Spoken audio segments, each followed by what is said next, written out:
dein Geburtsmonat, dein Feuerwerk. Januar sieht schon gut aus mit den roten Raketen. Februar finde ich tatsächlich ein bisschen besser als Januar.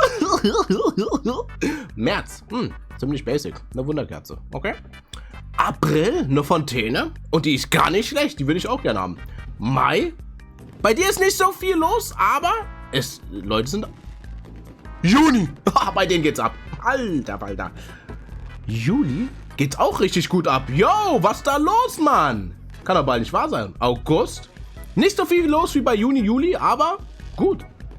September, yo, übertreib, yo, September.